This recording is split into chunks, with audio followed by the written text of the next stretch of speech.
Hi guys, hope you're well. Wow, what a week it's been. I don't know about you, but the weeks of the year are slowly fading away, aren't they? And I can't believe it's going to be Christmas soon. Now, I was planning to wear my Christmas hat, but I've had quite a busy week, so I haven't had time to go up into the loft, and I haven't had time yet to do my Christmas decorations and get my decorations out. So I promise within the next couple of weeks or so, you're probably going to see me in a Santa hat. So just to make you aware of that. I didn't get a chance to do my video about being a perfectionist last week because I had some other things that I needed to do, but I will be posting that sometimes. I'll probably just film the video and stick it on my page for you so you get some nice tips about perfectionism. So good to see those of you that are on here tonight. And I just thought I'd do a quick short video about starting to think about Christmas and how to handle Christmas. And I know this is something that's written a lot about because it can be a very conflicting time where we're trying to juggle lots of priorities. Now this year, Christmas for many of us is going to be quite different depending on where you are and what are some of the regulations in terms of the pandemic, the virus, the lockdown, the not lockdown, etc. So in the UK, we've got an ability to mix with, I think it's 3 other households, don't quote me on that, from the 23rd to the 27th of December. So you can mix indoors just for that limited period of time, seem to giving us a bit of a Christmas present or a reprieve there. So in a way that's something you kind of have to navigate. And what I found worked really well with my family is, again, just having a really open and honest conversation. Now I know that may be difficult, but if you think about what's gone on this year, I think it's very much been a year of letting go of expectations. So everybody's plans, I think, have gone a bit haywire. I think for me it has been a year of letting go, certainly managing expectations, but almost letting go. I'm not saying giving up, but letting go of expectations. And for example, I know people that were trying to do major house refurbishments and building, and that just all stopped because of COVID, and now they're frantically trying to catch up. And I'm sure for many of you there might have been changes in your job, your family, etc. So Christmas can be a challenging time to navigate how you're going to spend that time, who you're going to spend it with. And I guess this year's no different. There's just a different layer to it in terms of if you are in a lockdown, what's the conversation you need to have. And I would reiterate what I said about lockdown when it started, was that the key to any relationship for me is compromise, commitment, communication. I think there's 3 really good C words there, if you pardon the expression, that work really well in relationships. So again, it's about having that open communication and trying to get to at least a compromise or a win-win situation, or at least not an I win you lose situation, but I win you win situation. You might have to sort of dive into a bit of conflict management if there are different pressures and different requirements that people are putting forward, because it is difficult. But I always think the key is to be really open with people, because if we're not, we don't communicate in a kind way, well actually this is what I would like to do, this is how I am treating Christmas this year with COVID going on. I think what we can do is not manage other people's expectations, and that leads to disappointment.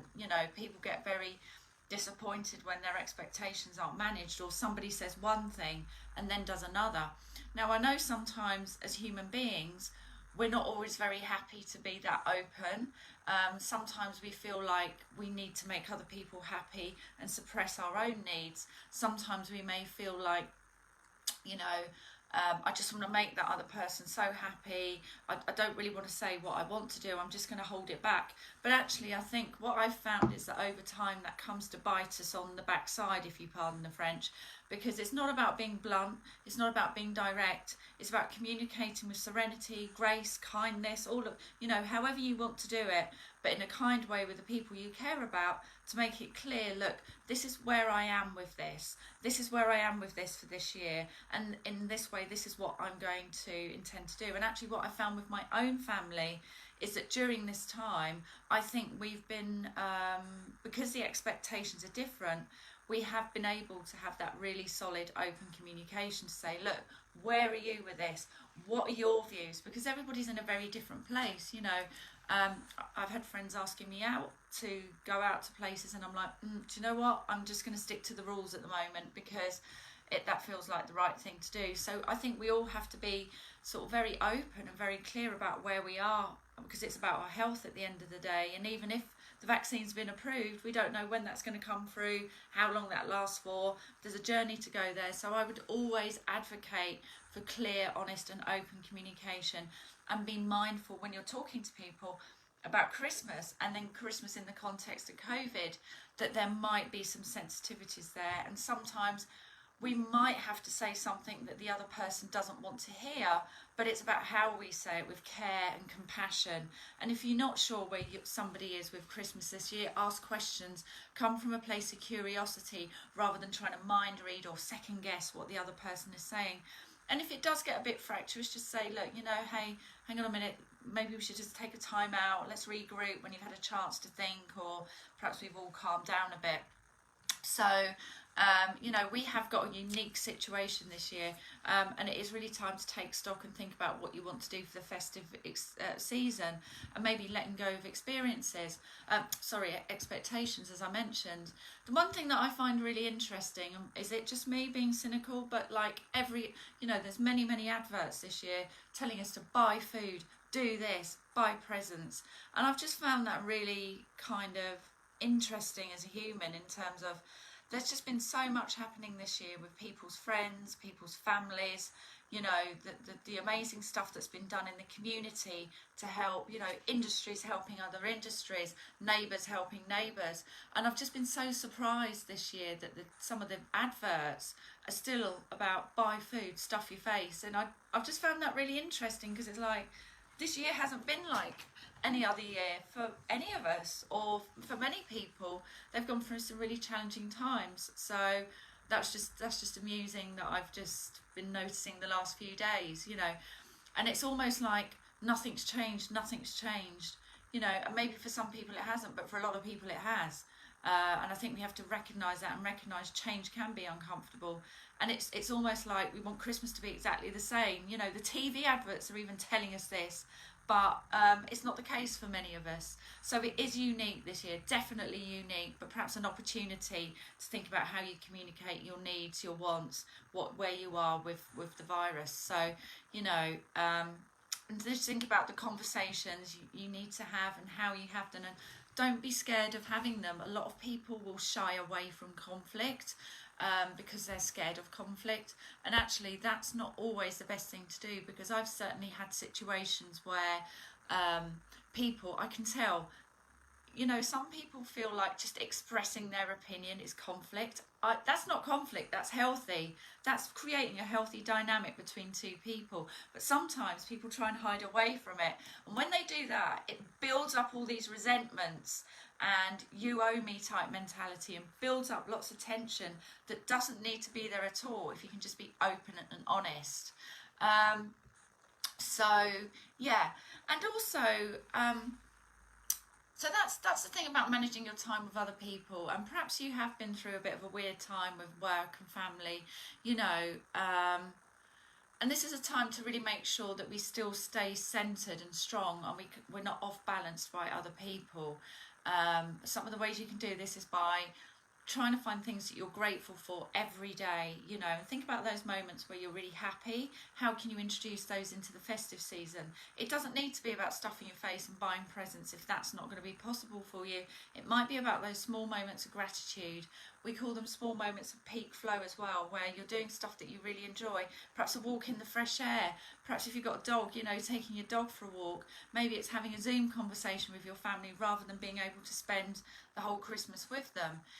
So maybe there's ways that you can find gratitude and blessings in what you have been able to do this year rather than what you haven't got. Because certainly for me, there's some themes that have come up this year. I don't want it to continue forever like this, of course, but there's some of the changes that I've recognised that have been quite good and quite balancing, and I've learned a lot. And sometimes it's about, what themes have come up for you this year, what have you learnt about yourself, and how can you bring that into the festive season. So and make sure that your perspective isn't getting out of kilter. I hear a lot of people saying, oh God, it's been awful, da da da da da. It's almost like count your blessings. You know, there are so many people that are going through such a challenging time this Christmas, and have gone through a challenging time this year. It's a real opportunity to count your blessings and connect with people that lift you up. If you're going to be around people that drag you down, try and minimise that time and connect with people that really lift you up. And what can you do for other people? What can you do for other people? You know, the other thing you can think about is mindfulness. I won't go into too much detail here, but mindfulness is a great technique. I do it if I'm feeling a bit, you know, overwhelmed. I'll focus on what I'm eating, what I'm doing, my breath, things like that. It's something you can do immediately. Forgiveness, you know, is it a time of year to think about, well, who do I need to forgive? Who do I need to forgive this year? What's been, you know, what's been happening to me? What do I need to let go of? There's some other exercises you can do as well, just to prep you in time for Christmas. So we've talked about the conversations that we need to have and what's different about this year.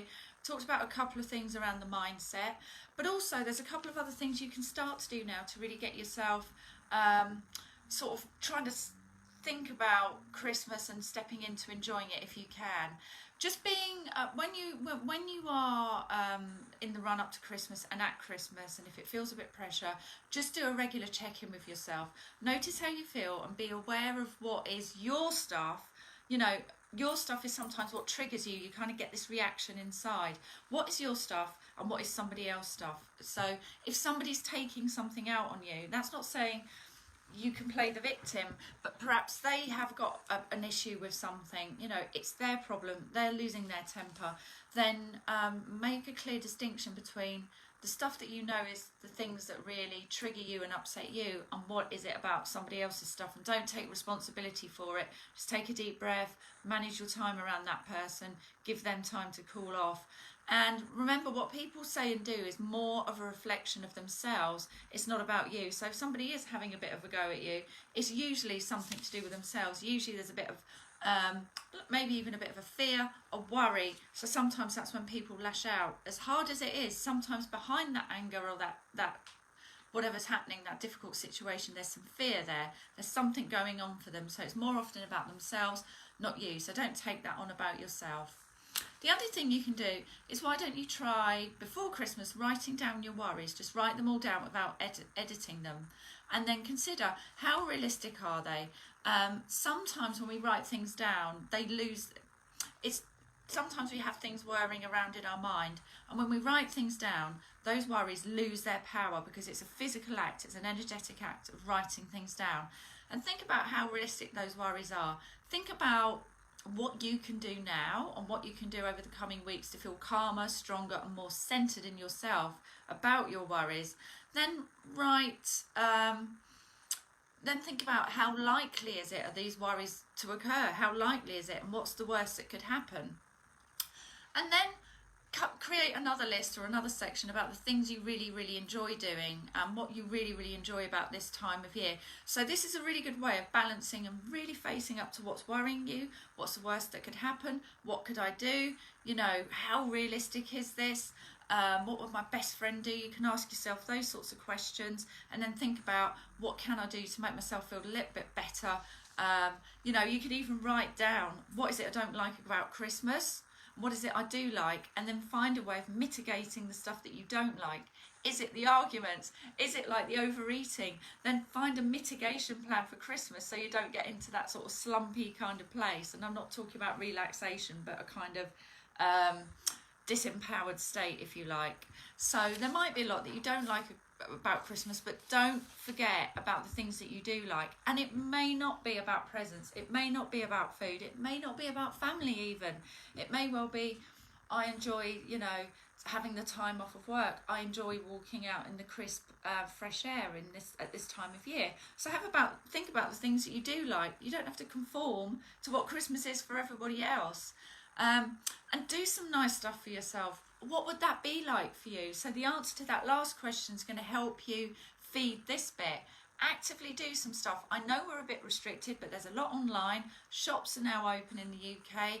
Gyms are open. What can you do for yourself that would make this time even better for you.